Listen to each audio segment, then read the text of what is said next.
कई बार हम कंफ्यूज हो जाते हैं कि हमें ये काम करना चाहिए या फिर वो काम करना चाहिए, हमें इसे पाने की कोशिश करना चाहिए या फिर उसे पाने की कोशिश करना चाहिए। इस कंफ्यूजन के बारे में हमारे T Harv Eker secrets of the millionaire mind किताब में क्या कहते हैं, आज हम इसके बारे में पढ़ने वाले हैं, जानने वाले हैं। तो चलिए शुरू करते हैं। लेकिन शुरू करने से पहले अगर आप चैनल पर नए हैं तो जरूर सब्सक्राइब कर दीजिएगा और बगल के बेल आइकन को भी हिट कर दीजिएगा, ताकि जब भी हम वीडियो अपलोड करें तो आपको नोटिफिकेशन मिल जाए। और वीडियो को पूरा ज़रूर देखिएगा। पूरा देखने के बाद आप कमेंट करके ज़रूर बताइएगा कि आप इस वीडियो से नया क्या सीखें, नया कुछ क्या जाने, और क्या आप जो भी जाने हैं वो अपने जीवन में बेहतर बनाने में आपको काम आएगा। तो चलिए जानते हैं और पढ़ते हैं हम, और शुरू करते हैं दौलत की फाइल नंबर 12 को। अमीर लोग ये भी और वो भी सोचते हैं, गरीब लोग ये या वो सोचते हैं। अमीर लोग प्रचुरता की दुनिया में जीते हैं, गरीब लोग सीमाओं की दुनिया में जीते हैं। जाहिर है दोनों एक ही भौतिक संसार में रहते हैं, लेकिन उनके नजरिए में जमीन आसमान का फर्क होता है। गरीब और अधिकांश मध्यवर्गीय लोग अभाव में जीते हैं। वे इन सूत्रों के आधार पर जीते हैं, जैसे इतना ही है जो मिल सकता है, कभी पर्याप्त नहीं होता है और आपको हर चीज नहीं मिल सकती। और हालांकि आपको शायद हर चीज नहीं मिल सकती, जैसे दुनिया की सारी चीजें, लेकिन मुझे लगता है कि आपको निश्चित रूप से हर वो चीज मिल सकती है जिसे आप सचमुच चाहते हैं। आप सफल करियर चाहते हैं या अपने परिवार के साथ मधुर संबंध चाहते हैं, दोनों। आप बिजनेस पर ध्यान केंद्रित करना चाहते हैं या मौज मस्ती करना चाहते हैं, दोनों। आप जीवन में पैसा चाहते हैं या सार्थकता, दोनों। आप दौलत कमाना चाहते हैं या अपना मनचाहा काम करना चाहते हैं, दोनों। गरीब लोग हमेशा किसी एक को चुनते हैं, अमीर लोग दोनों को चुनते हैं। अमीर लोग समझते हैं कि थोड़ी रचनात्मक से आप हमेशा ऐसा रास्ता निकाल सकते हैं जिसमें आपको दोनों संसारों का सर्वश्रेष्ठ मिल जाए। भविष्य में जब भी आपके सामने ये या वो का विकल्प आए तो आपको खुद से बस ये सवाल पूछना चाहिए, मैं दोनों को कैसे पा सकता हूं? ये सवाल आपकी जिंदगी बदल देगा। ये आपको अभाव और सीमा की दुनिया से संभावनाओं और प्रचुरताओं के ब्रह्मांड में ले जाएगा। यह सिर्फ आपकी मनचाही चीजों में नहीं, बल्कि जीवन के सभी क्षेत्रों में सही है। उदाहरण के लिए इस समय मैं एक नाखुश सप्लायर से निपटने की तैयार कर रहा हूं, जो मानता है कि मेरी कंपनी पीक पोटेंशियल्स को उसके द्वारा किए ऐसे खर्चों का भुगतान करना चाहिए जिनके बारे में अनुबंध में सहमति नहीं हुई थी। मेरी भावना यह है कि अपनी लागत का भुगतान लगाना उसका काम है, मेरा नहीं है। और अगर उसका ज्यादा खर्च हुआ है तो इस समस्या से उसे निपटना चाहिए। मैं अगली बार के लिए नए एक अनुबंध पर बातचीत करने का इच्छुक हूं, लेकिन मैं पुराने अनुबंधों का पालन करने का प्रबल हिमायती भी हूं। मेरे कड़के दिनों में अगर मेरे सामने इस तरह की स्थिति आती तो मैं अपनी बातचीत साफ साफ रख देता और यह सुनिश्चित करता कि मैं अनुबंध में लिखी राशि से एक धैला भी ज्यादा ना दूं। हालांकि मैं उसे सप्लायर बनाए रखना चाहता, लेकिन हो सकता है कि अंततः यह चर्चा बड़ी बहस में बदल जाती। पुराने दिनों में मैं उससे मुलाकात करने जाते समय यही सोचता कि इसमें या तो वो जीतेगा या मैं।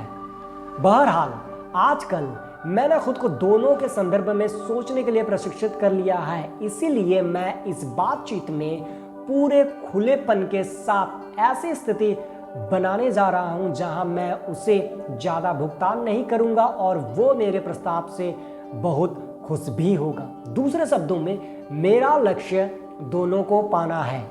एक और उदाहरण देखें। कुछ महीने पहले मैंने एरिज़ोना में एक वेकेशन होम खरीदने का फैसला किया। जिस इलाके में मेरी दिलचस्पी थी मैंने उसका चप्पा चप्पा छान मारा। हर रियल एस्टेट एजेंट ने मुझे यही बताया कि अगर मैं उस इलाके में 3 बेडरूम और एक स्टडी रूम वाला मकान चाहता हूं तो इसके लिए मुझे $10 लाख देने होंगे। मेरा इरादा इस मकान में 10 लाख से कम का निवेश करना था। ऐसी परिस्थिति में ज़्यादातर लोग या तो अपनी उम्मीदें कम कर लेते या फिर अपना बजट बढ़ा देते। मैंने दोनों कायम रखे। हाल ही में मुझे फ़ोन पर बताया गया कि जिस जगह पर जैसा मकान चाहता था वैसा मकान मिल रहा है। वहाँ के एक मकान मालिक ने अपने मकान की कीमत $2 लाख घटा दी है, जिससे ये $10 लाख से कम हो गई है। दोनों को पाने के इरादे की शक्ति का ये एक और कमाल है। मैंने हमेशा अपने माता पिता को बताया था कि मैं ऐसे काम में गुलामों की तरह जुटा नहीं रहना चाहता जिसमें मुझे मज़ा ना आता हो, और मैं उस काम को करके अमीर बनूंगा जिसे मैं पसंद करता हूँ। उनकी प्रतिक्रिया सामान्य थी। तुम सपनों की दुनिया में रह रहे हो, जीवन फूलों की सेज नहीं है। उन्होंने कहा, बिजनेस बिजनेस है, मज़ा मज़ा है। पहले तुम आजीविका चलाने की परवाह करो, फिर अगर तुम्हारे पास समय बचे तो तुम अपनी जिंदगी के मज़े ले सकते हो। मुझे याद है इस पर मैंने सोचा था, अगर मैं उनकी बात सुनूंगा तो अंत में मेरा हाल भी उन्हीं जैसा हो जाएगा। नहीं, मुझे तो दोनों चाहिए। क्या यह मुश्किल था? यकीनन। मैं जिस काम से नफरत करता था कई बार तो उसे मुझे 1-2 सप्ताह करना पड़ा था कि मैं खा सकूं और किराया चुका सकूं। लेकिन मैंने दोनों को पाने का इरादा कभी नहीं छोड़ा। मैं कभी किसी नापसंद नौकरी या बिजनेस में ज़्यादा देर नहीं रुका। अंततः मैं अपने मनपसंद काम को करके अमीर बन गया।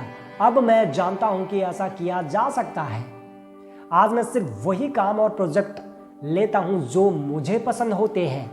सबसे अच्छी बात यह है कि अब मुझे दूसरों को भी यही सिखाने का मौका मिलता है। दोनों का नजरिया पैसे के मामले में जितना महत्वपूर्ण है उतना किसी दूसरे चीज में नहीं है। गरीब और कई मध्यवर्गीय लोग मानते हैं कि उन्हें पैसे और जीवन के किसी दूसरे पहलू के बीच में चुनाव करना होगा। परिणाम स्वरूप वे ये तर्क देते हैं कि पैसा बाकी चीजों जितना महत्वपूर्ण नहीं है। हम एक बात साफ कर देना चाहते हैं, पैसा महत्वपूर्ण है। यह कहना मूर्खतापूर्ण है कि यह जीवन की बाकी चीजों जितना महत्वपूर्ण नहीं है। क्या ज्यादा महत्वपूर्ण है, आपका हाथ या आपका पैर? दोनों ही महत्वपूर्ण है। पैसा तेल है, ये आपको जीवन में घिसटने के बजाय फिसलने में समर्थ बनाता है। पैसा स्वतंत्रता है, अपनी मनचाही चीजें खरीदने की स्वतंत्रता और अपना समय मनचाहे तरीके से बिताने की स्वतंत्रता। पैसा आपको जीवन की अच्छी चीजों का आनंद लेने में समर्थ बनाता है। इसके अलावा आपको ये मौका भी देता है कि आप दूसरों को नौकरी देकर उनके जीवन की जरूरतों को पूरा कर सकें। सबसे बड़ी बात, पैसा होने के बाद आपको अपनी ऊर्जा इस चिंता में नहीं गंवानी पड़ती है कि आपके पास पैसा नहीं है। खुशी भी महत्वपूर्ण है। एक बार फिर यहाँ पर गरीब और मध्यवर्गीय लोग भ्रमित हो जाते हैं। कई लोग मानते हैं कि पैसा और खुशी अलग अलग है, यानी या तो आप अमीर बन सकते हैं या फिर आप खुश रह सकते हैं। जो लोग हर मायने में अमीर होते हैं वे समझते हैं कि आपके पास दोनों चीज़ें होनी चाहिए। जिस तरह आपके पास हाथ और पैर दोनों होनी चाहिए, उसी तरह आपके पास पैसा और खुशी भी दोनों होने चाहिए। आपके पास केक भी रहे और आप उसे खा भी सकें। तो यहाँ अमीर, मध्यवर्गीय और गरीब लोगों के बीच एक और बड़ा फर्क देखा जा सकता है। अमीर लोग यकीन करते हैं आपके पास केक भी रहे और आप उसे खा भी सके। मध्यवर्गीय लोग यकीन करते हैं केक से मोटापा बढ़ता है, इसीलिए मैं इसका बस छोटा सा टुकड़ा ही लूंगा। गरीब लोग यकीन करते हैं कि वे केक के हकदार नहीं हैं, इसीलिए वे डबल रोटी का ऑर्डर देते हैं, उसके छिद्रों पर ध्यान केंद्रित करते हैं और सोचते हैं कि क्यों उनके पास कुछ भी नहीं है। मैं आपसे पूछता हूं, आपके पास केक होने का क्या फायदा अगर आप उसे खा ना सके? आप इसका और क्या कर सकते हैं? अलमारी में सजाकर इसकी ओर ताकते रहें। केक खाने और मजे लेने के लिए ही बना है। ये या वो चिंतन उन लोगों को भी धूल चटा देता है जो मानते हैं कि अगर मेरे पास ज्यादा होगा तो किसी और के पास कम होगा। एक बार फिर कहना पड़ेगा, ये डर पर आधारित खुद को पराजित करने वाली प्रोग्रामिंग से ज्यादा कुछ नहीं है। यह धारणा मूर्खतापूर्ण है कि दुनिया की सारी दौलत अमीर लोगों के पास है और वे उसे इकट्ठा करके रख रहे हैं, जिससे बाकी लोगों के लिए कुछ बचता ही नहीं है। पहली बात तो यह है कि इस धारणा के अनुसार धन की आपूर्ति सीमित है। मैं अर्थशास्त्री नहीं हूं, लेकिन मैं देखता हूं कि हर दिन नए नोट छप रहे हैं। नोट छापने का संबंध दशकों से किसी असली संपत्ति से जुड़ा नहीं है। तो अगर दौलतमंद लोगों ने आज उपलब्ध सारे पैसे पर कब्जा कर भी लिया है, तो कल अरबों नहीं तो करोड़ों डॉलर नए आ जाएंगे। इस सीमित विश्वास वाले लोगों को यह एहसास भी नहीं होता है कि उसी पैसे का बार बार प्रयोग किया जा सकता है, जिससे हर एक के लिए मूल्य बढ़ता है। मैं आपको एक उदाहरण देना चाहूंगा जो मैं अपने सेमिनारों में अक्सर देता हूं। मैं 5 लोगों से मंच पर आने को कहता हूं और अपने साथ एक चीज लाने को कहता हूं। मैं उन्हें एक गोले में खड़ा कर देता हूं, फिर मैं पहले व्यक्ति को $5 का नोट देकर उससे कहता हूं कि वो दूसरे नंबर के व्यक्ति से उस पैसे से कोई चीज खरीदे। मान ले वो पेन खरीदता है, जो अब नंबर 1 एक व्यक्ति के पास पेन है और नंबर 2 व्यक्ति के पास $5 है। फिर नंबर 2 का व्यक्ति उसी $5 के नोट से नंबर 3 व्यक्ति से क्लिक बोर्ड खरीदता है। फिर नंबर 3 का व्यक्ति उसी $5 के नोट से नंबर 4 व्यक्ति से नोटबुक खरीदता है। मुझे आशा है कि आप तस्वीर और मुद्दे की बात समझ गए होंगे। उसी $5 के नोट ने हर व्यक्ति के मूल्य में वृद्धि की। वही $5 5 अलग अलग लोगों के पास से होकर गुजरे और हर एक के लिए $5 का मूल्य निर्मित किया। कुल मिलाकर समूह में $25 का मूल्य उत्पन्न हुआ। इसके बाद भी वो $5 का नोट खत्म नहीं हुआ, बल्कि लगातार घूमता रहा और हर एक के लिए मूल्य उत्पन्न करता रहा। सबक स्पष्ट है। पहली बात, पैसा कभी खत्म नहीं होता। आप उसी पैसे का इस्तेमाल वर्षों तक हजारों लोगों के साथ कर सकते हैं। दूसरी बात, आपके पास जितना पैसा होगा आप उतने ही ज्यादा पैसे को प्रवाह में रख सकते हैं, जिसका मतलब है कि बाकी लोगों के पास ज्यादा मूल्य के सृजन के ज्यादा अवसर होंगे। यही ये या वो पर आधारित चिंतन का विपरीत है। इस चिंतन के विपरीत, जब आपके पास पैसा होता है और आप उसका प्रयोग करते हैं, तो जिसे आप पैसा देते हैं उसे भी इसका मूल्य मिलता है और आपको भी।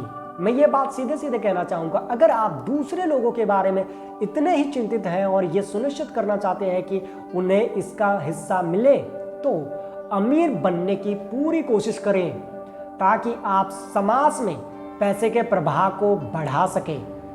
अगर मैं किसी चीज का उदाहरण दे सकता हूं तो यही कि आप एक दयालु, प्रेमपूर्ण, परवाह करने वाला, उदार और आध्यात्मिक व्यक्ति हो सकते हैं और बेहद अमीर भी। मेरा प्रबल आग्रह है कि आप इस मिथक को भुला दें कि धन किसी तरह से बुरा नहीं होता है या दौलतमंद बनने के बाद आप कम अच्छे या कम पवित्र हो जाएंगे। ये विश्वास बिल्कुल गोश्त है और अगर आप इसे खाते रहेंगे तो आप सिर्फ मोटे ही नहीं होंगे, आप मोटे और कड़के हो जाएंगे। देखा, दोनों का एक और उदाहरण मिल गया।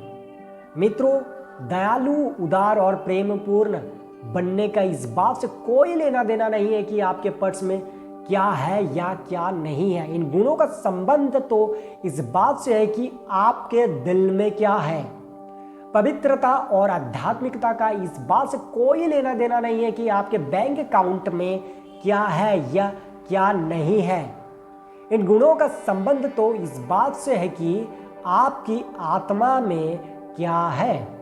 यह सोचना कि पैसा आपको अच्छा या बुरा बनाता है, ये या वो चिंतन है और सरासर घटिया प्रोग्रामिंग है जो आपकी खुशी और सफलता को बढ़ाने में जरा भी मदद नहीं करती है। ये आपके आसपास के लोगों की मदद भी नहीं करती है, खास तौर पर बच्चों की।